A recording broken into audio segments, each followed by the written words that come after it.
Welcome to the Oxygen Advantage podcast with your hosts, Oxygen Advantage founder Patrick McKeown and Daniel Paulson. With the Oxygen Advantage podcast, we aim to show how functional breathing is an essential part of a healthy and well-balanced lifestyle. Each episode, we meet experts in their field from around the world and talk about their lives, their experiences, and how they learned the importance of breathing. Join us and get inspired. Get the Oxygen Advantage. So this is going to be one of those strange podcasts. I was actually on the motorway and I got a call from Ben Greenfield. I'm supposed to be here. So I pulled over to a service station. So we're finally here. Ben, it's been an absolute pleasure to talk to you. And I think we had a conversation going back many years ago. I'm not sure if you remember. This time I'm joined by Daniel Paulson, who is Oxygen Advantage from Sweden. So welcome, Ben. I think we're going to have a good conversation. Well, I hope you're going to be able to pump some gas at the service station during our conversation to do something useful over there. Yeah, it's all good things. This is how don't smoke a cigarette. I've heard bad things happen.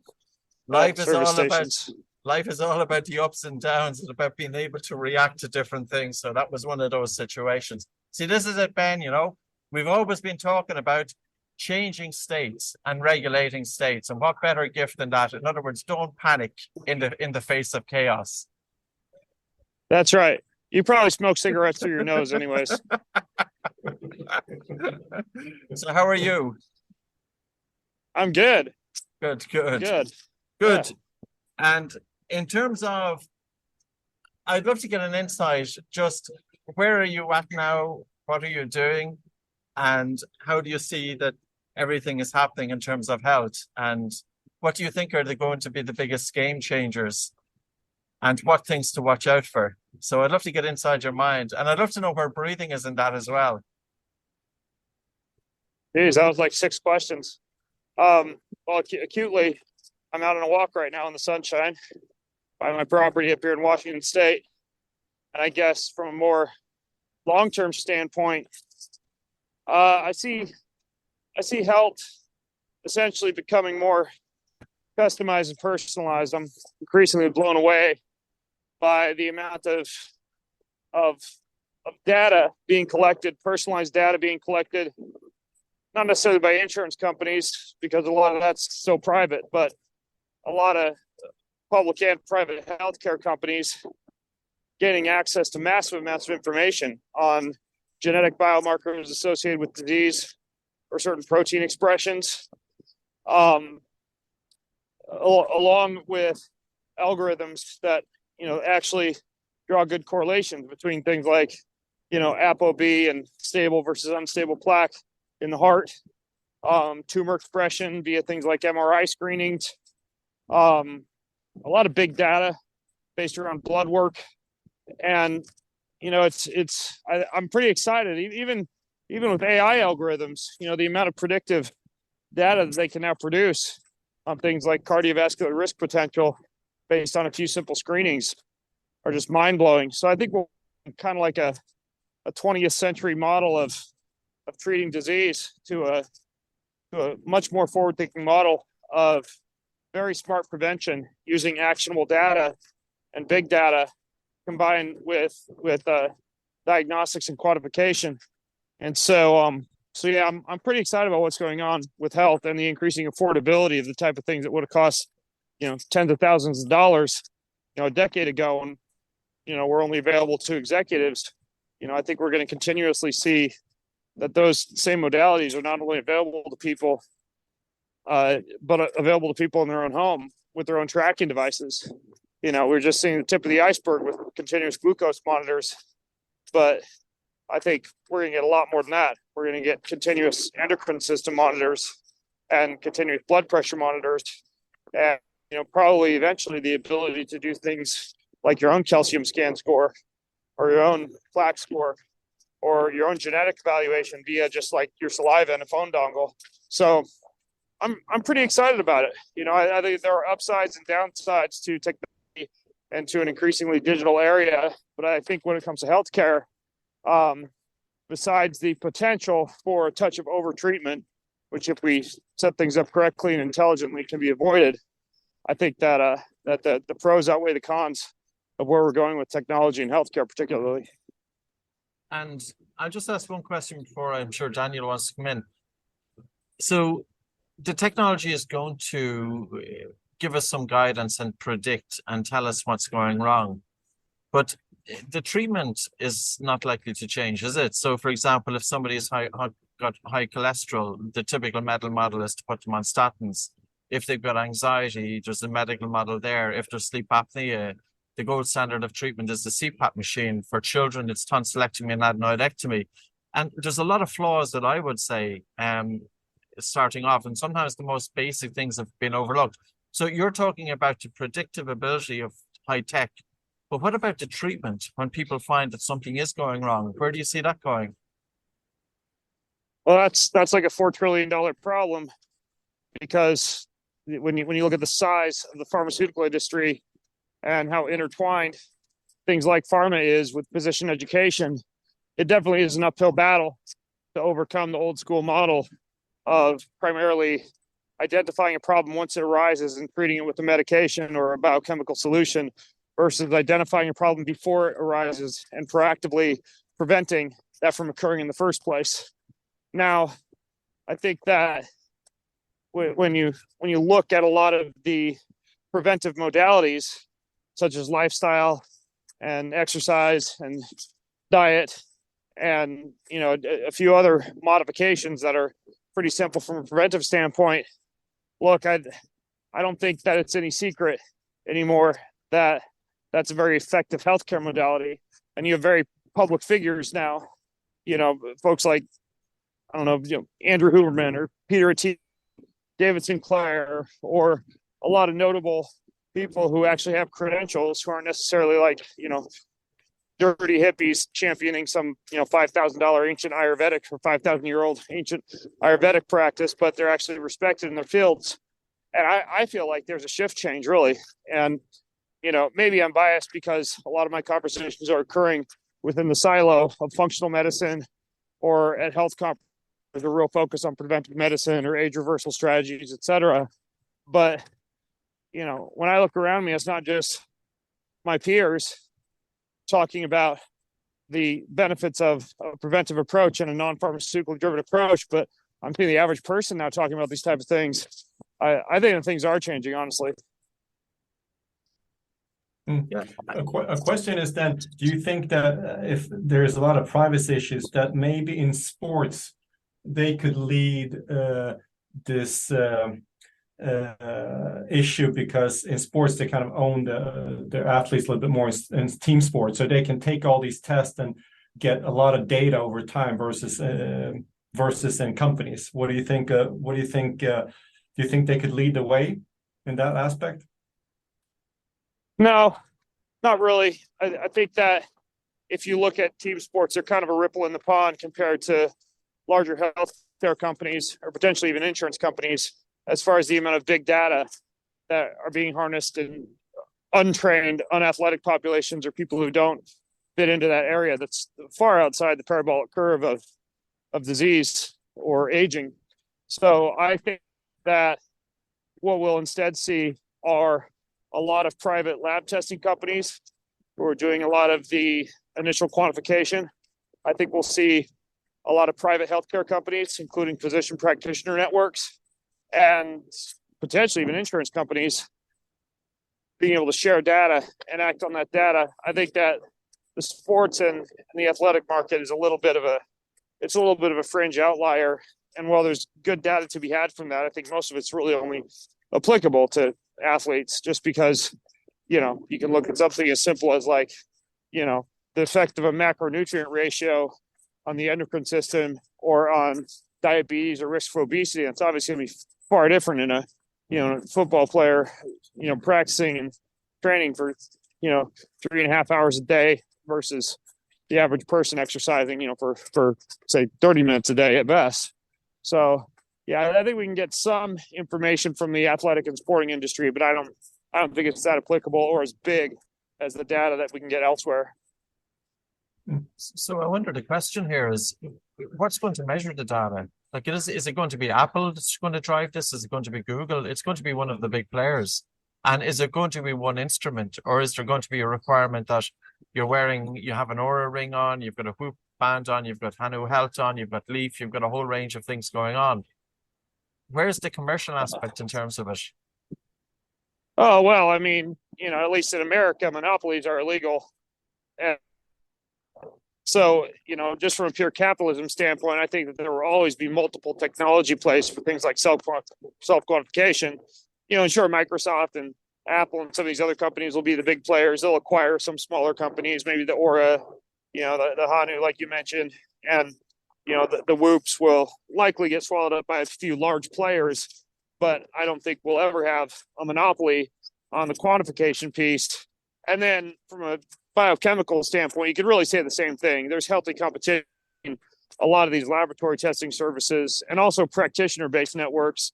And I don't really see America, at least anytime soon, going in the direction of universal healthcare or universal diagnostics and quantification. So I think it'll still be spread out. I also don't think we'll ever have a Star Trek-like device that measures everything, just because there's a lot of issues as far as the ability of diagnostic tools to be able to measure, let's say, hydrophilic versus hydrophobic compounds, or the Dalton size of certain molecules is going to affect their ability to be able to be tracked and measured and detected. But I could at least see a future where we've got a device that gives you a lot of what you get from a basic blood panel, like your lipid and your CBC and your metabolic panel, et cetera. And then, possibly anywhere from, 4 to 5 additional devices that might be able to collect, hormone information, saliva information, stool information, et cetera. And the medicine cabinet of the future might be in someone's home, where you simply have access to a few small diagnostic tools that you can, then tie to an app on your phone, for example. And then those are going to be still separate from some of the HRV and the sleep trackers, et cetera. But I don't really ever see there being a monopoly on all of it. Going back to that question that Patrick asked, where do you see, if any, breeding's role in this? And the last couple of years where breeding has taken off a little bit, where do you see breeding taking part of this? Because I know you've done I've read your book Beyond Training and a lot of your podcasts, and I see that you've done quite a bit of breeding yourself. Yeah, I think that free modalities like breathing or sunshine or movement or grounding or earthing, or even arguably like cold and heat, will there'll always be some resistance to their adoption on a widespread basis, just because of the fact that they're difficult to monetize, and capitalist motivations typically drive deep penetration into a consumer market. But at the same time, there's a lot of people talking about breath work in the same way there's a lot of people talking about, say, like heat modalities, cold modalities, etc. So I've seen, you guys probably have seen too, this steep rise in breathwork apps, breathwork knowledge. I'm one of those slow growth, slow burning log type of guys. I'm not necessarily the tent revival, come to Jesus moment, just a massive wildfire spread of some knowledge or some trend versus a slow build. And the slow build typically occurs on the cultural or the educational level. What I mean by that is, and I've talked about this for years, so I think a core part of any young human's education should be a breath mastery and the ability to be able to use to tune up or tune down the nervous system or engage in certain modalities appropriate for performance or for recovery. And so I think really the low-hanging fruit for breath work is that somebody, maybe you guys, I don't know, creates an actual curriculum to be adopted, probably initially by private schools, charter schools, home schools, et cetera. But I could eventually see something like that even being adopted on the government school level. And I think it starts with education. And that's really how you make deep penetrations into society, for better or worse. The way that you educate our elementary students, our high school students, and our college students is basically 20 years from now going to dictate the general trend of society in general. So I think that's where we need really a greater focus on breath work, is on the educational level. Yeah, I agree. I think that we talked about that, Patrick, and so it needs to get into schools, but it's that takes time. It takes a lot of time. But yeah, I agree. But it takes 21 years, Ben. We've been putting this out there and we just celebrated our 21st year 2 days ago on St. Patrick's Day. We launched an app which is containing about 70 different sequences of exercises, and it's free. I put $150,000 into it. And that's where I see the awareness is happening at the moment. And it's the same reason. Back in 2002, nobody wants to know about breathing. Nobody wants to know the intricacies of working with people with asthma, with sleep apnea, with anxiety, with panic disorder, and tailoring breathing according to the individual's makeup of the person. Breathing is powerful. It can go one way or it can go the other way. So in terms of the awareness, I think it's happening. It's quite slow. I would totally agree with you. But I actually think the last 3 to 4 years have been a monumental shift forward. And especially, I suppose, with technology around heart rate variability and everything else. So, yeah, hopefully it's here to stay. And I think it is. If you were asked, what are the 2 most fundamental areas in terms of breathing, what would you say? Like, what are the 2 biggest game changers that breathing can offer somebody? Oh, well, it's difficult to pick 2, as you probably know. But for me personally, and my sons and I, they're 15 years old as of yesterday, and we do a lot of breath work together. And I think the 2 areas for which we find it most useful is either morning energy or later evening recovery or sleep. And that's probably when I use breath work the most, either in the sauna or in the backyard, or sometimes in the cold, breathing in the morning for energy, or on a plane, or before a siesta, or going to bed, or relaxation and recovery. And I suppose for me personally, as a spiritual and religious man, I certainly tie breath work quite a bit to my spiritual practice, which I would kind of lump possibly into like the rest, recovery, sleep, de-stressing type of category. But, when it comes to, I remember when I was competing in Ironman triathlon years ago, and one of the best swimmers in the entire field, Andy, I'm blanking his last name now, it's Andy, and he just was known for just absolutely destroying everyone in the swim and coming out of the water sometimes like 2 to 4 minutes ahead of the rest of the crowd in the race. And I remember he was up on stage giving a speech at one of the pre-race dinners, and he starts doing this wacky breath work. And this is like years before anybody knew who Wim Hof was or anything like that. And so Andy's up there doing this wacky like breath work. He's like, this is everything I do before the race. It's like, get my body ready. And I'm watching him like, that's amazing. So I started doing some of his stuff before I'd do my swims for Ironman, my swims for other triathlons. And it was amazing. It was almost, you didn't have to warm up for the swim. You're already buffed acid and had good oxygenation and had blown off CO2 and gone a little bit alkalinic before the race even began. And so basically the performance implications, I think, are pretty astounding. And I actually, I know a few guys now who are basically getting asked to do consults with, professional athletes and professional teams to teach them breath work and lead them through breath work. And so I don't think that's just a trend. I think, in the same way that, let's say, like heart rate variability is just kind of like no longer a weird metric for recovery, but something that a lot of strength conditioning coaches now recognize and use. I think that breath work's kind of catching on similarly. And then for the and recovery component, I think that's probably something that is already known, a little bit more popular amongst a lot of people. We just got to get them to do it more and spread that knowledge about, a lot of the things I do, 4-7-8 breathing or 4-8 breathing or mouth taping or breath as prayer. There's a lot to be said for that too. So I would say, performance, energy, and focus in the earlier parts of the day, and then rest, recovery, sleep, and spirituality in the later part. Yeah, I would definitely agree with you. And I think we were talking about 15-year-olds replacing breathing with a screen, or the opposite way around, in terms of not having them watch and spend so much time looking into a screen all day, and replacing it with something like breathing that can help to improve their concentration, attention, and focus. Like, I suppose we go to school, but we're not taught how to deal with stress. We go to school, we spend 13, 14 years in education, we're not taught how to concentrate. So I think there's something really amiss there, and I think breathing can fill that gap.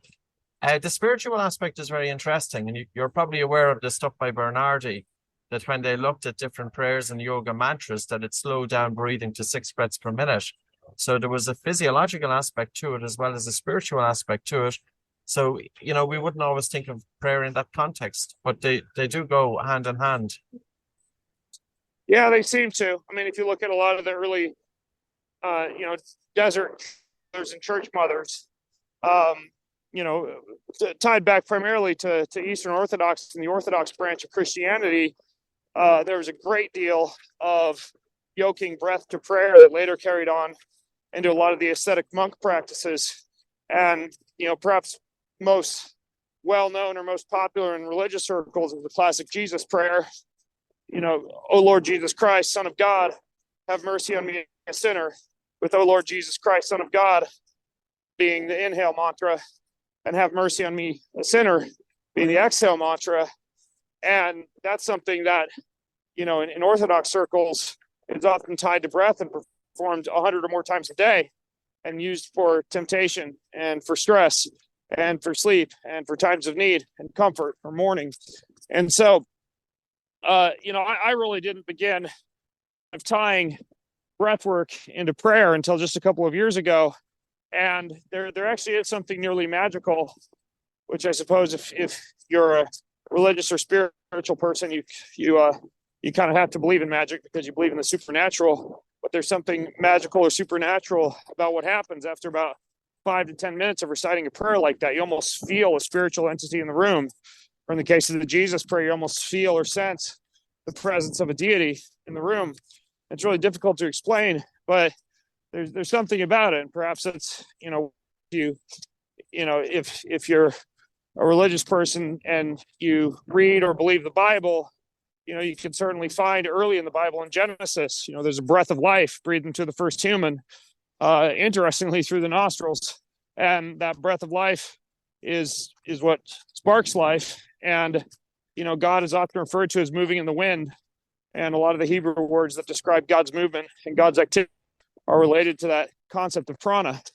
And so there's something about the wind, appropriately enough. You guys probably hear the wind blowing into my headphones right now as I'm walking.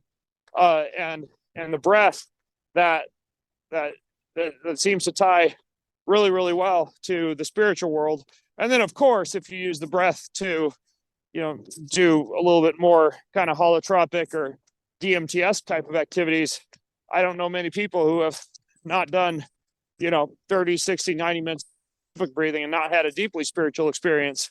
And I think that's more than just patterns and molecules and dimethyltryptamine from the pineal gland. I think you actually are crossing a little bit of a spiritual threshold when you use your breath in that manner. And I think it can be even more powerful than, meditation by itself or prayer by itself. Well, I would agree. And I suppose it depends on our definition of spirituality, other than being connected with life and in presence, and how many of us are in presence now, or how many of us are stuck in our head. We're not necessarily seeing what's going on around us. We're not connecting with life around us. We can do it through the breath. So I think there's a difference between spirituality and religion. And for those people, spirituality can be a tremendous gateway to help bring a stillness and a quietness to the mind, especially with the ups and downs of daily life. And I think we all need it. And the breath could be a gateway there, I would agree. Daniel, you want to jump in? Yeah, well, I just want to listen to you, Ben. It seems like I have to say that even though Patrick asked for two ways that you use breath work, it seems like it's a very integrated in your life. And that's kind of what I'm looking for always, that it's not just on the yoga mat or just for your athletic performance or just for sleep, but it's all over the place, really, in every because it's always with you. And I think that's the unique thing about breathing, that you always carry it with you and you can use it in every facet of your life. And it sounds like that's what you're doing. I want to hear you speak about it. Yeah. So, I mean, if you start to add it up, it certainly is, woven into my own life now in a pretty fashion, meaning my morning devotion and time with God includes breath work. And then when I meet with the family for our family meditation later on in the morning around 7:30 or 8, we're yoking that to our breath. And then later on, before breakfast, before lunch, and before dinner, it's always at least one deep breath nose and out through the mouth for the parasympathetic nervous system activation and to prepare the body to receive food. And then typically at some point, either before or after my workout or both, I'm either using some kind of a breath resistance device or focusing on nasal breathing or doing some type of breath work for a warm up or for a cool down. And then later on in the day, typically sometime between like 5 and 6:30 p.m. before dinner, my sons and I almost every day do 15 minutes up to 45 minutes of breath work in the sauna. And those are a lot of kind of apnea based sessions for, working on breath hold and diaphragmatic and inspiratory and expiratory muscle training. And some of the stuff we're doing, for example, right now to prepare for a free diving and spearfishing trip that we have in a little bit. But I also do it just to basically train my sons how to use their nervous systems. And then it's into the cold pool afterwards, where there's typically some element of box breathing. And then we're off to dinner, where there's more breathing before dinner. And then we have our evening bedtime stories and songs. And then my wife and I say a prayer, and I'm breathing myself to sleep with either 4-7-8 breathing or 4-8 breathing, or something like the Jesus prayer, most often taped. And so, yeah, I mean, not an hour can go by during the day where there's not some element of breath besides just the unconscious pattern of breathing to survive. Yeah. How important is it for you to measure the effects? Like, for instance, all the different things you mentioned, such as glucose or heart rate variability, because I know for example, doing cold baths and ice baths and breathing techniques is a fantastic accelerator for heart rate variability. Do you use that a lot, or did you used to do it when you started out doing it? Yeah, I mean, like I wear an Oura ring, so kind of everything is quantified in the background, even though it's typically in airplane mode. So I'm rarely checking it. Occasionally when I'm at my office, I'm using Hanu. I use a continuous blood glucose monitor for about 2 weeks every couple months just to check on how my body is responding to my diet. I typically get a big quarterly blood panel, hormone panel, stool panel, etc. Once a quarter. And, then occasionally just do one-off tests, whether it's our arterial flow measurements or some type of a lab workup like an MRI or a CT scan of the heart or something like that. And that's typically annually. So, yeah, there's a lot of quantification that goes on, but it's pretty rare that I'm just like in real time paying attention to what's occurring while I'm breathing, or, obsessing over sleep data every morning. Like typically when I start to pay attention to data is when something seems like it might be going wrong. Like I've got the sniffles, or I'm having poor sleep, or I'm hungry all the time, or I feel like I'm not able to hold my breath as long. That's when I'll start to dig into the data and look at things like, okay, well, what's going on with my oxygen saturation at night, or what do my RBCs look like, or my hemoglobin saturation, or is my vitamin D falling this winter, etc. But I don't really do as much kind of like obsessive self-quantification as I guess a lot of biohackers who do that. And I think part of it for me is like, you can only spend so much time quantifying to where you're not really doing the work. I'd rather spend 40 minutes running than 30 minutes running and 10 minutes reviewing the data for the run. Yeah. Well, one question is where do you have a preference in if you're ever in a high pressure situation like real time, because that's where I think also breathing is unique, to shift your state when things are going well, just high pressure. You have a limited amount of time. You don't have 10 or 15 minutes, maybe just like for an athlete, maybe just 30 seconds to a minute or before a presentation or something like that. Do you have a go-to protocol for actually changing states in a very limited time? typically, if I need to change my state rapidly, it's because I'm about to do something I'm nervous about. And absolutely, for me, that's either long exhales or box breathing. And it's pretty rare that I actually find a need to do it versus I'm doing it to like fall asleep or, for a longer period of time. Like I had a 3-hour plane flight last night, right? So I did literally like 20 minutes of 4 count in, 8 count out with a little bit of white noise in the background.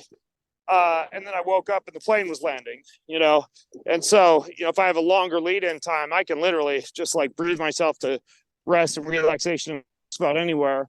But for those shorter, more acute efforts, you guys know this, just a 4 count in, 8 count out one time can settle you, or one round of box breathing can do the trick. But for me, it's pretty few and far between. Like if I'm going to step on stage in front of a whole bunch of people or, a difficult crowd, or, occasionally when something goes really wrong, which seems to be like, during travel, whatever, you forgot your driver's license or your passport, and you start freaking out and you remind yourself to breathe.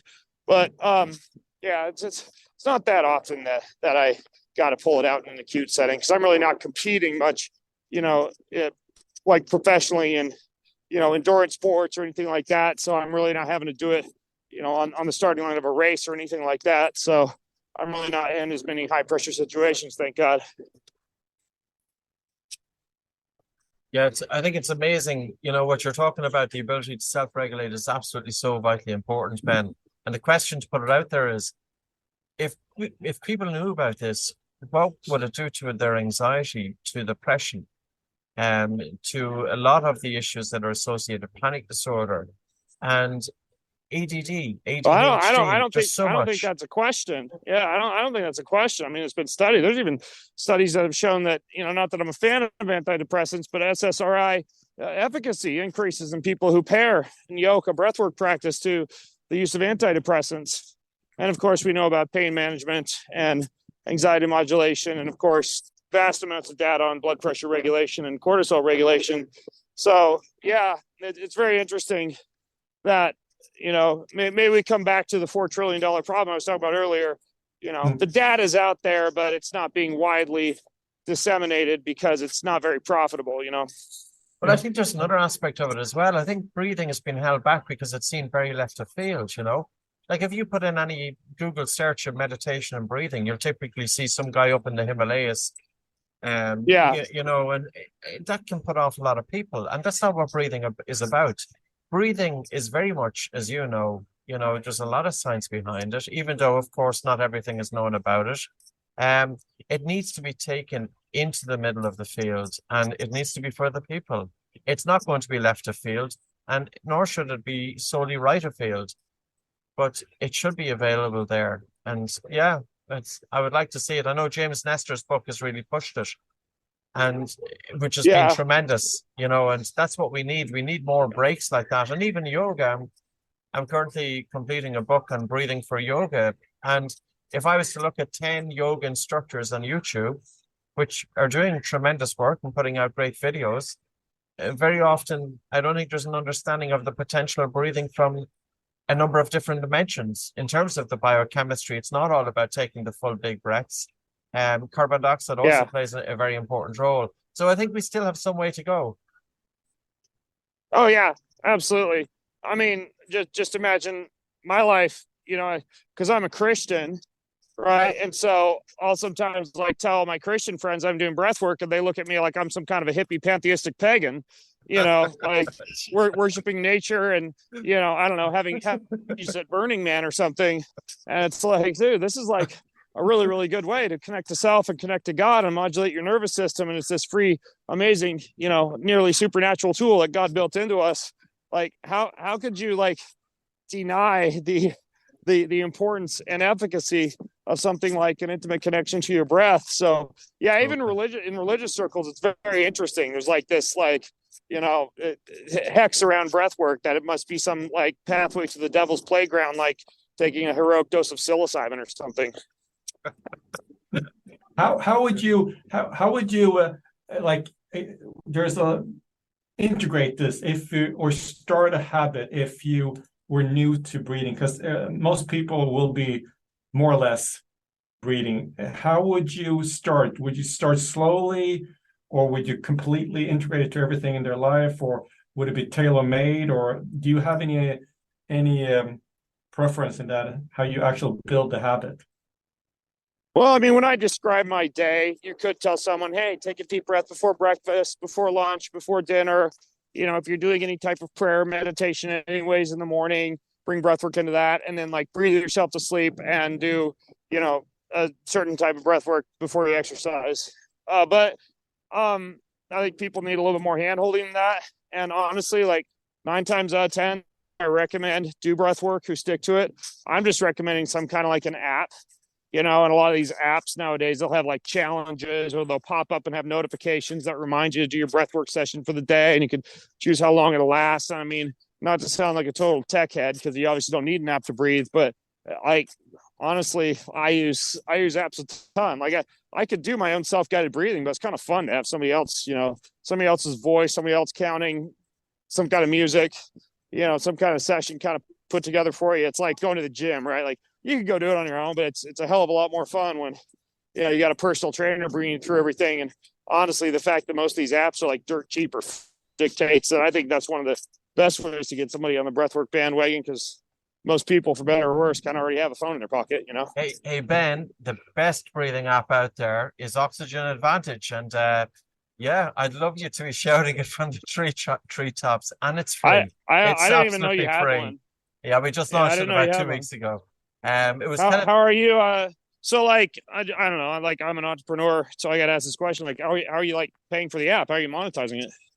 I'm not, Where are you? and I don't intend to, and I never want to. And the reason being is because I want to drive awareness.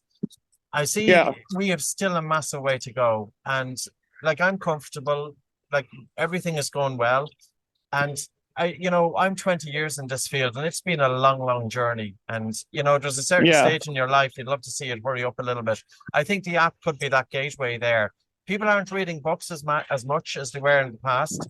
Very, very often they're looking into screens, and we have to take advantage of that. And I think there's also another thing is, there are people putting out apps and different things about breathing, but they have never actually worked with anybody in terms of breathing. They haven't brought somebody through panic disorder or through asthma, with sleep apnea. So, I think it's important to tailor it according to the specific, and that's what we did. So, so the app is out there. We never intend to put a subscription. I'll have to go check it out. I didn't know you had an app, but I guess I kind of threw you a softball there. That would be super. Now you can listen to yourself. When you do your own breathing, Patrick, you can listen to yourself. Yeah, so that's narcissistic right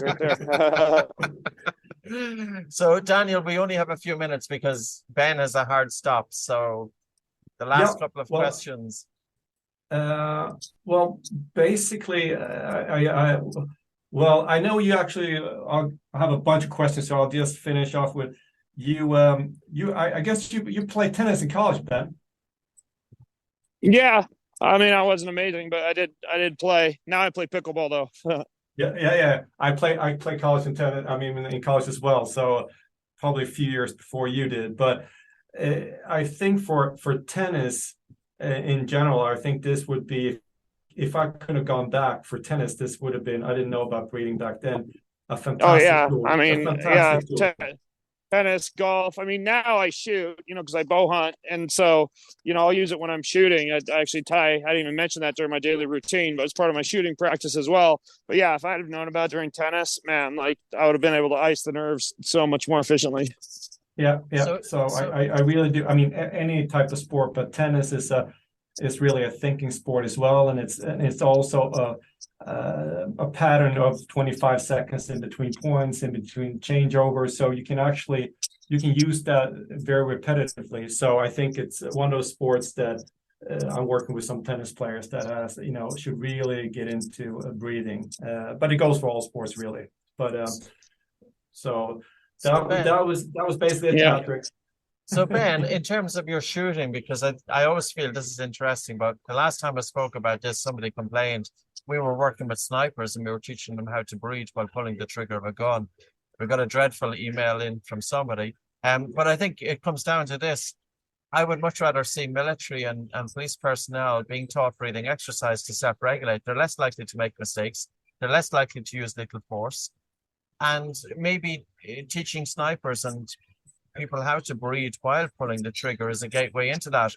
What way do you typically breathe when you are pulling the trigger? And I'm assuming when you're talking about shooting, Oh yeah, it's a gun. yeah, that's pretty straightforward. No, it's a bow. You know, I do have some firearms, but I don't do a lot of shooting with my firearms, just enough to be able to responsibly use them should I need to. But the bow is my primary method of hunting, and it's very straightforward, Patrick. I mean, as you know, the heart rate decreases during the exhale, and so typically I'll have an inhale as I'm drawing, which helps with the strength of the draw, anyways.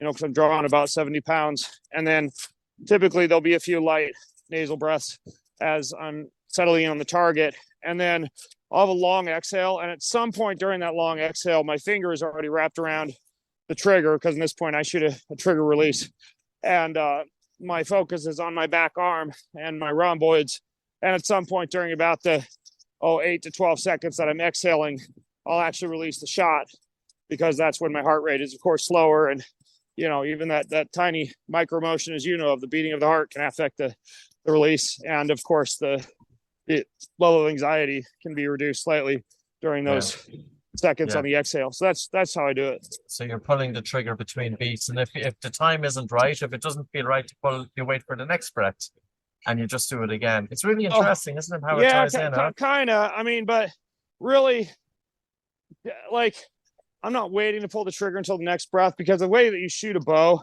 like, you actually don't want to like think, okay, my pin's on the vitals or the bullseye, now I pull the trigger. You instead almost like want to surprise yourself. And most of the good archers, I haven't made this switch yet, they're actually using what's called a thumb release, which is activated by the tension in your back and not by you even pulling the trigger. So it's almost like a surprise when it goes off, and your pin's just kind of floating over where you want to float. And then it's a surprise when the release goes off. And I try and get as close to surprise as I can, meaning like I mentioned, there'll be like 8 to 12 seconds during that exhale where my finger is very lightly wrapped around the trigger. My focus is on my back muscle bow, and then there's just kind of like a pop that occurs at some point, and the arrow is released, and I'm not thinking about pulling the trigger. So really, there's not a thought going through my head like, I'm going to wait till the next exhale. It's just like, all right, at some point in the next 8 to 12 seconds, this arrow is going to fly, and I don't know exactly when that is, but that actually kind of keeps you from getting trigger panic, if that makes sense. It's kind of difficult to explain, but probably the best example, I think that another podcaster, Joe Rogan, I think a while ago, he interviewed Joel Turner, and they had a fantastic discussion about what I'm trying to explain in brief. But yeah, that's kind of the idea behind it. Great stuff. Well, Ben, it's a pleasure, and I'd like to say thanks very much, even though I had a rocky start there, all my fault. So that's what happens. And Daniel, Thank you so much, Ben. Well, if you were in America, Patrick, at a service station, I probably would have wished you to go inside and get yourself a blue Slurpee to enjoy, and a corn dog. I don't know what they have over there in Ireland. Probably not much. I don't know, green, not much. Do you green want to have beer or something. You're gonna have a look around. Yeah. All right. Well, enjoy the rest of your day. Enjoy your service station. Thanks, guys. I appreciate the discussion. Good stuff. Thanks, Ben. Take care. Okay. Bye. All right. Bye. Thank you for listening to the Oxygen Advantage podcast. If you liked what you heard, please subscribe and maybe take the time to leave us a review. The Oxygen Advantage podcast is available from all your podcast providers.